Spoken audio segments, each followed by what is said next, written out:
The war had ended, but the stars still burned with the memory of fire.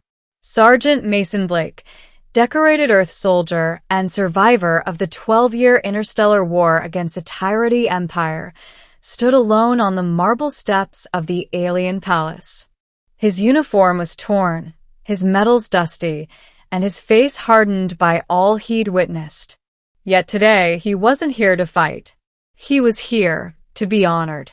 A dozen alien leaders, members of the Allied Planets Council, had gathered under the twin suns of Orion, 5 to recognize humanity's sacrifices in the war.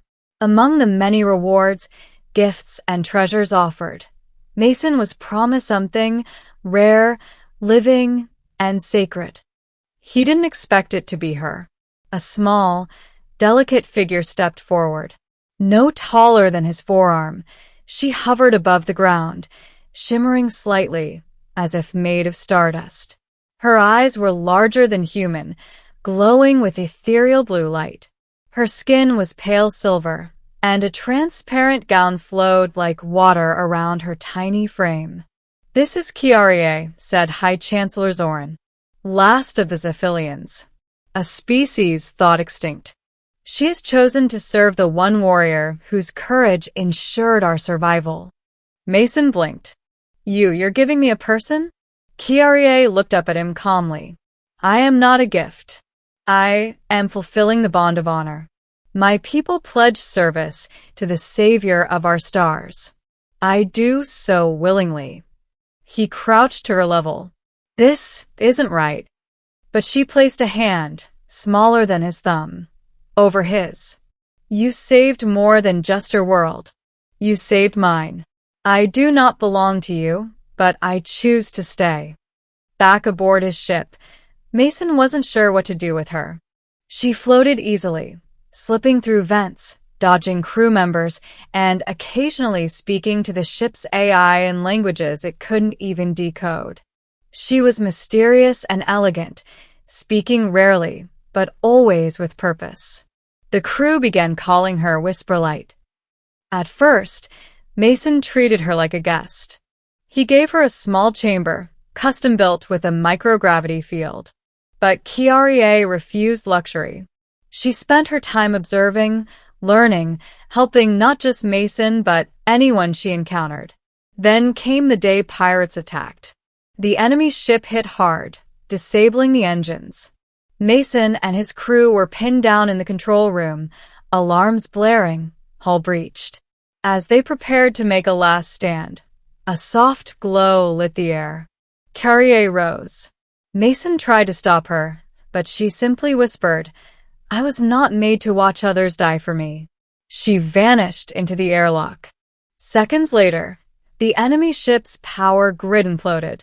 A soft pulse, like a ripple through space, knocked it dead. When Kiarie returned, her glow was dimmer, her breath shallow, but the ship was safe. Mason cradled her in his palms. "You didn't have to do that." She smiled weakly. "Neither did you 12 years ago." Over the next few months, something shifted. They began to understand each other beyond words. Mason would sit at night, polishing his old weapons, while Kiarie sat beside him on the table, legs crossed, sharing stories from her ancient civilization. She had lived hundreds of years in stasis before the war awakened her. Her people were once galactic peacekeepers, known for binding themselves to noble causes. "I was once a voice of stars," she said one night, staring at the dark. "Now, I'm just a flicker." "To me," Mason said, "you're the brightest thing I've seen in a long time." They didn't speak of love. Not yet. But the way he shielded her during combat drills, and the way she would rest on his shoulder, told more than words ever could. Then came the mission to Drelker 9, a classified rescue operation. A high-value scientist had been captured by remnants of the Tyrity. The terrain was harsh, air toxic, and resistance strong. The crew begged Kiarie to stay behind. She didn't. Inside the underground prison, Mason was separated from his team. Alone, wounded, he collapsed under fire. Kyrie found him, bleeding from the side, vision fading. "You have to go," he gasped. She placed her hands on his wound, and her entire body began to glow. "This time, I give all." "No, you'll burn out." But she smiled softly. "I was made to serve a noble soul. My light is yours." A wave of energy burst from her body, not destructive but healing, like pure life. Mason's wounds closed and strength returned. But when he opened his eyes, she was gone. No, not gone.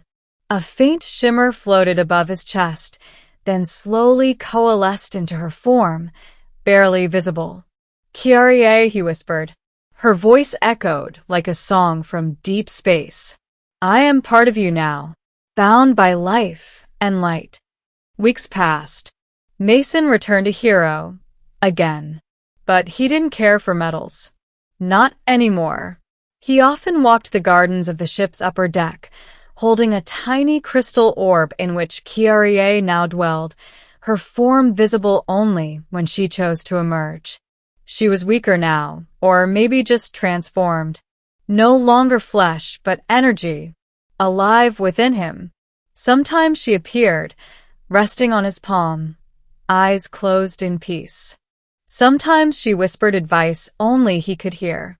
And sometimes, in his dreams, she danced among stars, laughing, whole again. Other captains scoffed. "He talks to the air," they said. That alien girl broke his mind. But Mason didn't mind. He'd given everything for the galaxy. And the galaxy had given him her.